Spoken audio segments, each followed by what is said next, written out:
আসল সুন্দর হলো সেই মানুষটা যার আখলাক সুন্দর, চরিত্র সুন্দর। কথা কন ঠিক কিনা? চেহারা দিয়া কোনো লাভ হবে না আল্লাহর কাছে।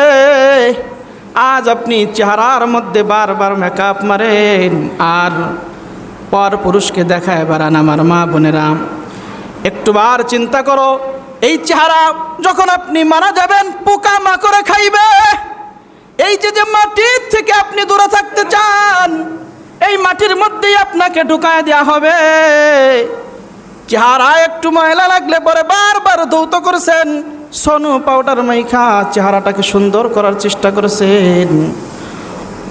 ওরে আল্লাহর বান্দি, যখন আপনি মারা যাবেন ওই চেহারার মধ্যে বিশাল বিশাল বিশ্ব আল্লাহ পাক রব্বুল আলামিন ফিট করে দিবেন ওই তোর চেহারা নষ্ট করার জন্যে। তখন কিভাবে তুই বাঁচাবি ওই বিচ্ছুত থেকে? আজকে যারা মেকআপ মাইরা পর পুরুষকে দেখানোর জন্য রাস্তা দিয়ে ঘুরে বেড়ায়, আল্লাহ পাক রব্বুল আলামিন ওই সমস্ত মহিলাদেরকে ঠোঁট গুইলা মৃত্যু হওয়ার সাথে সাথে, কবরে যাওয়ার সাথে সাথে যেই ঠোঁটের মধ্যে লিপস্টিক মাইরা পর পুরুষকে দেখাইছে ওই ঠোঁটকে কেটে ফেলবে। নাউজুবিল্লাহ। চুল বের করে করে রাস্তা দিয়ে ঘুরছে, ওই চুলগুলো এক একটা বিশাল সাপ হয়ে তোমাকে দংশন করবে। এজন্য বাজান, চেহারার সৌন্দর্যের দিকে পাগল হয় না।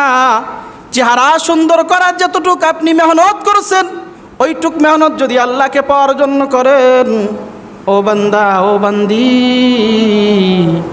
আল্লাহ পাকের কাছে সৌন্দর্য হলো চরিত্রের সৌন্দর্য। এজন্য আগে চরিত্রটাকে সুন্দর করতে হবে, নামাজ রোজা ঠিকমতো পড়তে হবে এবং গীবত শিখা এর থেকে আমাদেরকে হেফাজতে রাখতে হবে।